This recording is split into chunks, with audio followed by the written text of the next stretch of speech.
Gamers, stop what you're doing right now. Piper is a must-build character for your account, and you need to go ahead and start building her right now. Why? Because Piper not only is probably the best DPS, free-to-play A-rank DPS in the game right now, she will carry you through almost every single in-game game mode. She pairs up so nicely with almost every other DPS we currently have in the game. I believe that by building her, she'll be bringing so much value to your account that you'll want to subscribe to this channel. Like, you should go ahead and hit that subscribe button right now, maybe, I don't know. But we'll talk more about that at the end of the video and why you should be building her as a free-to-play player. So let's first get into a kit breakdown on why she's actually so good, and then we'll get into all the build stuff after that. So for me, guys, talking about the most used characters I've used playing Zenless Zone Zero is between Anton and Piper. Now, Anton kind of washed in comparison to Piper after using Piper a lot more. Piper's kit is literally just spin to win. As a simple breakdown of what it does, guys, you hold down the EX special move. This EX special move will go vroom, vroom, vroom, vroom, vroom, and consume energy as far as you hold it down, right? After a certain amount of time and after a certain amount of energy spent, guys, she'll be boom, bringing the hammer down and doing massive amounts of damage to the enemy. I guess not damage you would normally say in like crit damage terms, but she'll be putting a lot of anomaly buildup on the enemy, which is assault in her case. She's an anomaly based character, and she'll be proccing off the assault proc on the enemy. So this is how you're getting the majority of your damage out. Normally how she'll be working with this, guys, is if you have her built correctly and have her built the way that I have her built today, depending on the enemy, you'll get 2 anomaly procs off whenever you're using this skill. So basically you'll get one halfway through her EX build, it'll build it up, boom, assault proc off. You can't trigger it for a little bit after that. You'll keep doing it, and then you'll keep building it back up again, and then whenever you bring that hammer down again, it'll trigger another anomaly proc. You can also combine this with her ultimate move, guys. Considering now in the game we will have 3 ultimate moves you can use, this makes her more beneficial for her bursty type damage she's able to do. So not only now are you able to get off not only 1, not 2, but now 3 anomaly procs off on certain enemies when using her ultimate paired in with everything else. Guys, realistically, all in all, she's a very burst heavy DPS, right? So as long as you're using her in these burst scenarios, you're going to be doing massive amounts of damage. Because what her core passive is going to be doing, guys, is whenever you're using her EX skill, guys, you'll be giving her these stacks. And what these stacks do is for every single stack you have, you get actually 4% anomaly buildup rate per one of these stacks. You can get up to 20 stacks at M0, so you're already getting up to 80% additional anomaly buildup on the enemy. You can actually get 10 more of these stacks by getting her higher mindscapes and stuff like that, so you're actually getting anomaly buildup rate faster. So that will also be helping out with her overall damage there, because the more you can build up anomaly, the more often you can proc off the assault proc on the enemy. And not only to mention that, guys, this means she also procs off her anomaly more often, so that means you can trigger disorder more often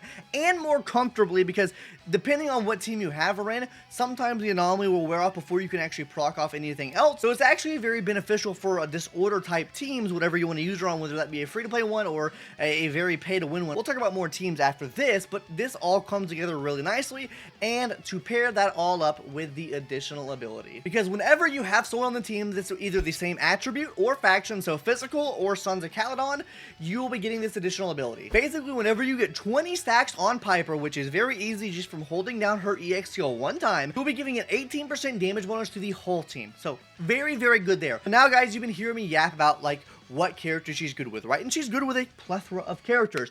Though small in stature, she deals a lot of damage, but she deals a lot of damage on certain teams, and like I said before, a lot of teams she can deal a lot of damage on. So let's go ahead and talk about her best in slot teammates now. Starting off with the team that I use the most of right now, which is a team with Yanagi, Piper, and Lucy. Obviously, we have Lucy and Piper there. Like I said, Lucy is a match made in heaven for her. They're both Sons of Caledon. Not only this, you can have these little minions out in the field which help you proc off fire anomaly on the enemy, which also help lead to disorder, and you're getting extra attack buff as well from having her on the team. And also, the more mindscapes you have with Lucy, you can actually rain down fire or rain down her little summon guys on the enemy the more frequently you attack the enemy, which is exactly what Piper's main shtick is constantly attacking the enemy.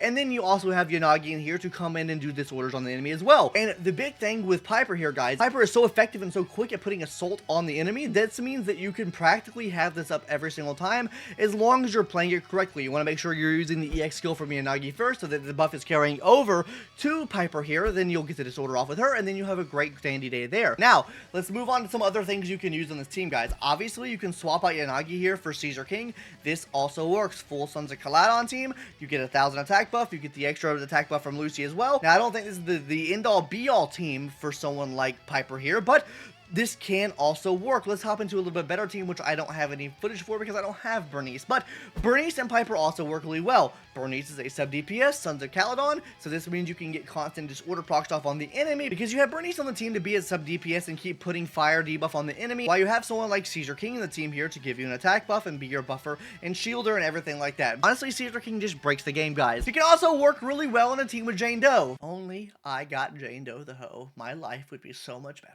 Anyways, guys, she works so well with Jane Doe the Hoe, okay?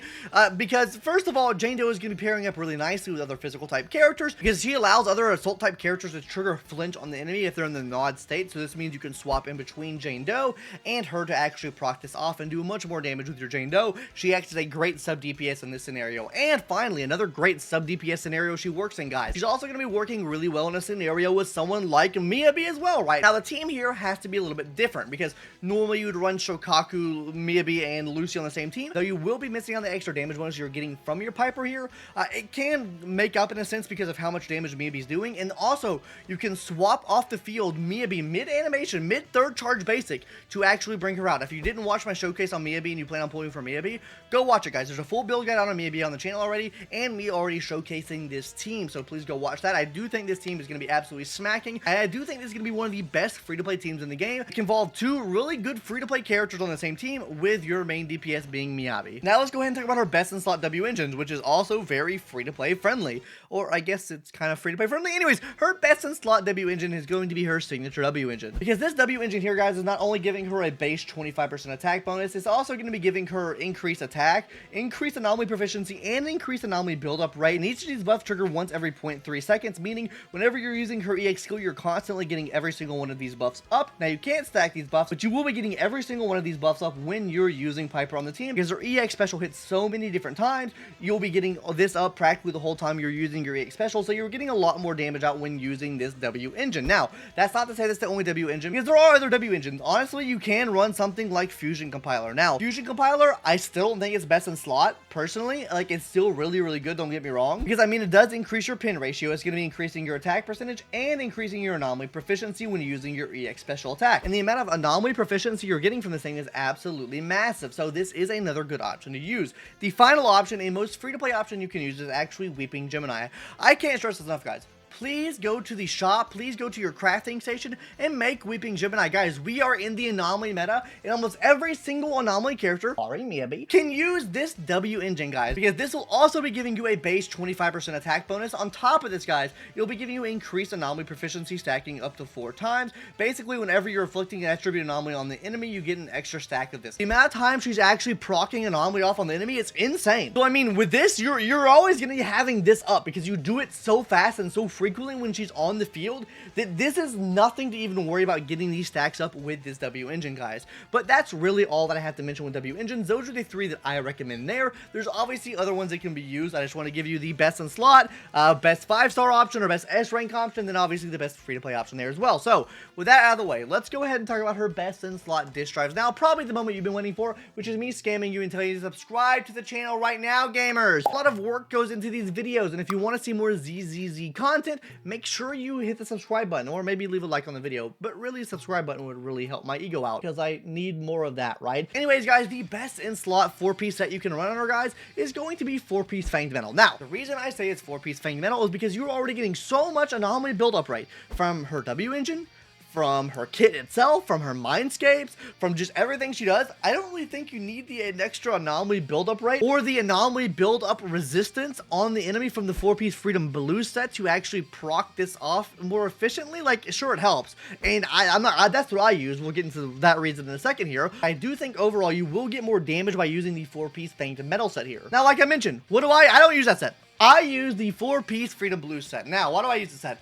Because I'm lazy, I don't feel like farming it. All the gameplay you've seen in the background today, guys, is going to be using the 4-piece Freedom Blue set with a 2-piece Fanged Metal. Honestly, most of my stuff here is not even leveled up. Like, I have a couple pieces here that aren't even leveled up at all. I just kind of threw it on. I don't even think her W engine's all the way leveled up.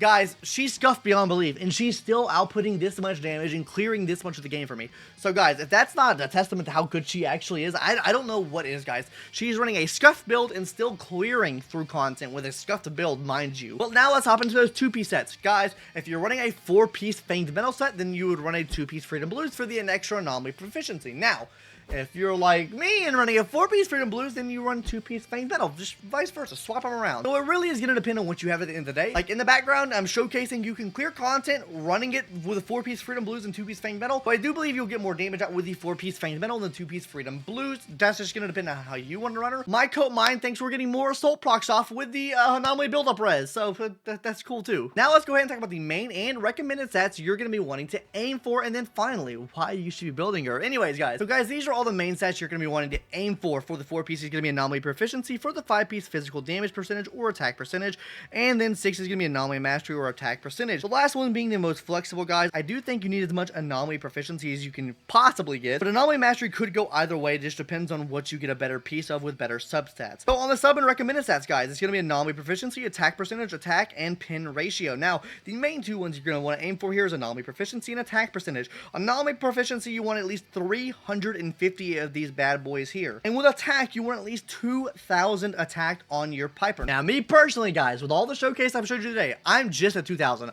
2,000 bare minimum. That's what I recommend. 2,000 very, very, very bare minimum. All these stats really are bare minimum to me.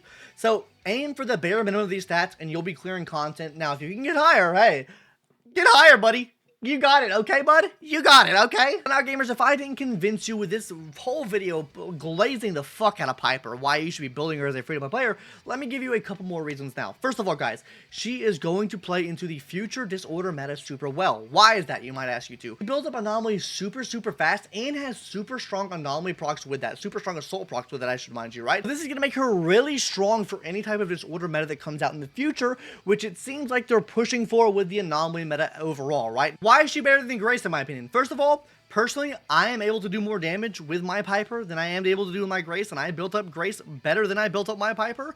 That's number one, right? And mainly I only use Grace with Anton, right? Secondly, you do have to be kind of like a movement fiend to actually take use of Grace's full kit, because you do need her to be popping around the field and like throwing her grenades at a certain time. You need a lot more timing with Grace than you do with someone like a Piper. Me, I'm an Unga Boonga player, and if you're an Unga Boonga player like you, like me, if you're a mobile player like me, I do think that Piper is a better option, because literally, press one button, you spin to fucking win, okay? That is the whole premise of this kit, right? She spins to fucking win. That's how she gets all of her damage. That's how she does most of her damage. That's how she's the queen of anomaly. Free-to-play anomaly. And not only that, guys, she's just a really solid DPS. We don't have really any other solid free-to-play DPS in the game right now. I guess Harumasa is free-to-play. But outside of Harumasa, what A rank DPS do we have in the game that is really putting up the damage numbers that Piper's putting out? Let me know in the comment section down below. I would love to know. She is absolutely amazing. You should definitely build her for your account. And that's going to do it for today's video, guys. Hopefully you enjoyed. Hopefully you subscribed to the channel after watching to this point in the video. I don't know, man. Anyways, hey, free Battle Pass giveaway right here, right now. If you watch this point in the video, say YouTube is the him of ZZZ in the comment section down below. Anyways, gamers, that's going to do it for today's video. Hopefully you enjoyed. And I'll see you in the next one later. Bye-bye.